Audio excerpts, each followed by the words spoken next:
Hello everyone, welcome to cool Mitra Kishan. दोस्तों, आज के इस वीडियो में मैं आप लोगों को बताने वाला हूं आरपीएफ एसआई का आप सभी का एग्ज़ाम तो हो गया है। अब बात करते हैं रिफंड की, यानी कि जो भी general OBC SC ST female candidates को रिफंड मिलने वाला है वो आखिर में कब मिलेगा, कितना मिलेगा, ये तो आप सभी को पता है, परंतु कब तक में मिलने वाला है, आखिर में क्या नया अपडेट है, आखिर रिफंड मिलेगा भी या नहीं मिलेगा, और आखिर में किन किन कैंडिडेट्स को रिफंड 1 रुपया नहीं मिलेगा, ये सब कुछ डिटेल में इस वीडियो में जानने का प्रयास करेंगे। सारे डाउट आप लोगों के क्लियर करने की कोशिश करेंगे, तो वीडियो को ध्यानपूर्वक देखिएगा दोस्तों। तो चलिए शुरू से शुरू करते हैं आज के इस वीडियो को। दोस्तों, जैसा कि आप सभी को पता है आरपीएफ एसआई का एग्ज़ाम हो गया है, जो कि 2 दिसंबर 2024 से और 13 दिसंबर 2024 तक कंडक्ट कराए गए थे, है ना। तो अलग अलग स्टेट में, अलग अलग सिटी में जो कि एग्ज़ाम आप सभी के कंडक्ट हुए थे। तो दोस्तों, अब बात करते हैं कि जो कि मोस्टली केस में आप लोगों का रेलवे की तरफ से रिफंड का अमाउंट कब जो कि रिफ्लेक्ट कर दिया जाता है अपने डिपार्टमेंट से, रेलवे अपने डिपार्टमेंट से कब रिफ्लेक्ट कर देता है आप सभी के खाते में, तो मैं आप लोगों को बताना चाहूँगा दोस्तों। 45 से 50 दिन, मैक्सिमम 45 से 50 दिन के भीतर आप लोगों का जो कि रिफंड का अमाउंट है टोटली आप सभी के जो भी दिए गए बैंक डिटेल होती है उसमें रिफ्लेक्ट कर दिया जाता है रेलवे डिपार्टमेंट के द्वारा, ठीक है। तो अभी तो आप सभी के एग्ज़ाम ही हुए हैं, यानी कि दिसंबर के महीने में ही एग्ज़ाम हुए थे, यानी 13 दिसंबर 2024 को अंतिम दिनांक था जो कि आरपीएफ एसआई का एग्ज़ाम था अंतिम। इसके बाद आप सभी को पता है पूरा दिसंबर है, 31 दिसंबर, इसके बाद जनवरी होगा। तो यानी कि 45 से 50 दिन काउंट होंगे टोटल, दिसंबर को लेकर और जनवरी को, दोनों को ही हम प्लस करेंगे तो तब आप सभी का जो कि डे काउंट होगा 45 से 50 दिन, ठीक। तो 31 दिसंबर 2025 तक आप लोगों का जो कि रिफंड का अमाउंट जो भी जितना भी बन रहा होगा, कैटेगरी वाइज सबकी अलग अलग हो सकती है, आप सभी को रिफंड का अमाउंट तो पता ही होगा, है ना। एक बार मैं बताना चाहूँगा, जनरल कैंडिडेट का जो भी रिफंड का अमाउंट है 500 रुपया उनका लगा था, तो उनको 100 रुपया फीस की कटौती होगी, और जनरल ओबीसी का, और उसमें से 400 रुपया फीस की प्राप्ति मिलेगी, ठीक। और यही बात करते हैं एससी एसटी ओबीसी, सॉरी दोस्तों, एससी एसटी और फीमेल कैंडिडेट्स की, तो उनका 250 रुपया एप्लीकेशन चार्जेस लगा था, तो उनके फीस में किसी प्रकार की कोई कटौती नहीं की जाएगी, पूरा का पूरा रिफंड दिया जाएगा, यानी कि 250 रुपया पूरा उनको लौटा दिया जाएगा, ठीक। तो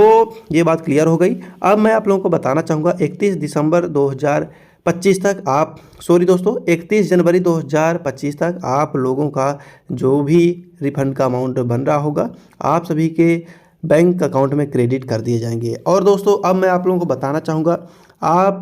बहुत ज़्यादा कैंडिडेट्स कमेंट करके डाउट में हैं और पूछ रहे हैं कि क्या हमको रिफ़ंड मिलेगा कि नहीं मिलेगा, हमारे साथ ये प्रॉब्लम हुई है। तो दोस्तों, अब मैं बताना चाहूँगा कि किन किन कैंडिडेट्स को, किन किन अभ्यर्थियों को रिफ़ंड का 1 रुपया पैसा भी नहीं मिलेगा। जी हाँ दोस्तों, 1 रुपया पैसा नहीं मिलेगा।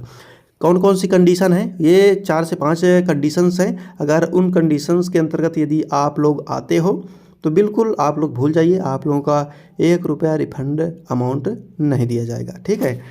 और मैं आप लोगों को बताना चाहूँगा, देखिए पहला जो कि टर्म्स एंड कंडीशन है, जिन्होंने एग्ज़ाम नहीं दिया,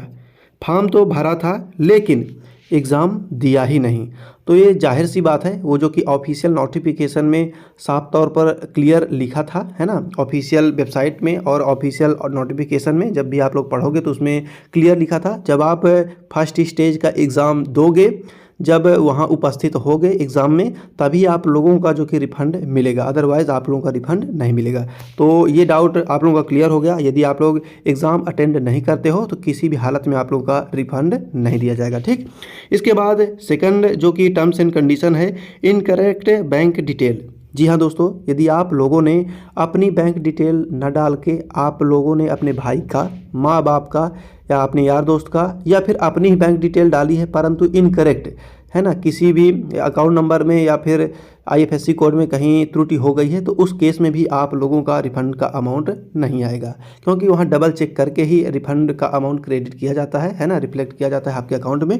तो उस केस में भी आप लोगों का रिफंड फंस जाएगा, बिल्कुल नहीं आएगा। ठीक, इसके बाद दोस्तों तीसरा वेरी वेरी इंपॉर्टेंट कंडीशन है, जो कि यदि आप लोगों ने एग्ज़ाम सेंटर पहुंच गए, एग्ज़ाम अटेंड किए भी, परंतु किसी कंडीशन से आप लोगों का स्वास्थ्य गड़बड़ हो गया या कुछ भी हो गया आपके साथ, तो आप जो कि एग्ज़ाम इंटरप्ट कर दिए हो और बीच में ही, यानी कि 1 घंटा 30 मिनट का जो कि एग्ज़ाम आप लोगों का था, परंतु आप लोगों ने उससे पहले ही आप लोगों ने एग्ज़ाम छोड़ के, या फिर आपकी तबीयत बिगड़ गई या कि कुछ भी हो गया, आप लोग एग्ज़ाम सेंटर से बाहर आ गए, तो उस कंडीशन में भी आप लोगों का रिफंड का अमाउंट नहीं दिया जाएगा, क्योंकि उस कंडीशन में आपने जो कि सक्सेसफुली पूरा आप लोगों ने एग्ज़ाम अटेम्प्ट नहीं किया है, तो बोर्ड की नज़रों में आप एब्सेंट माने जाओगे और आपका 1 रुपया भी अमाउंट रिफंड नहीं किया जाएगा। ठीक है, इसके बाद last but not the list दोस्तों, एक वेरी वेरी इंपॉर्टेंट और कंडीशन है, जो कि एप्लीकेशन स्टेटस को लेकर।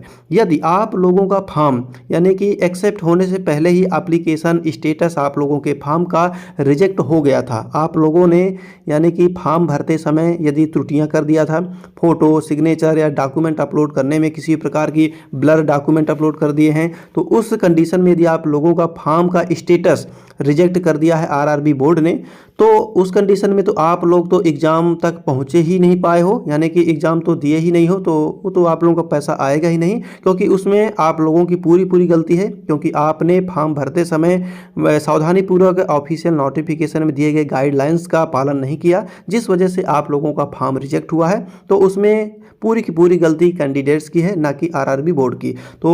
उस कंडीशन में भी आप लोगों का रिफंड का अमाउंट 1 रुपया भी वापस नहीं किया जाएगा। ये 3 से 4 कंडीशन है। यदि इन कंडीशन के अलावा आप लोगों का फॉर्म बिल्कुल सही तरीके से था और आप लोगों ने एक भी मिस्टेक नहीं किया, एग्ज़ाम अटेम्प्ट किया है, और आप लोगों को बहुत ज़्यादा कैंडिडेट्स बोल रहे थे कि अबे हमें किसी प्रकार की बैंक डिटेल और ऐड करनी होगी क्या, परंतु नहीं दोस्तों, आप लोगों ने फॉर्म भरते समय जो भी बैंक डिटेल सही से डाली होगी, तो उसी बैंक डिटेल में आरआरबी बोर्ड डबल वेरीफाई करेगी। यदि आपका ही बैंक डिटेल होगा, मैच करेगा, तो आप लोगों का जो कि रिफंड का अमाउंट रिफ्लेक्ट कर दिया जाएगा। ठीक है, 31 जनवरी 2025 तक आप लोगों का रिफंड का अमाउंट आ जाएगा। ठीक है, आई होप आप सभी के सारे डाउट क्लियर हो गए होंगे रिफंड से रिलेटेड। कोई डाउट हो तो बिल्कुल आप लोग कमेंट कीजिए, हम डेडिकेटेड वीडियो बनाने का प्रयास करेंगे। चलिए आज के लिए बस इतना ही दोस्तों, थैंक्स फॉर वॉचिंग।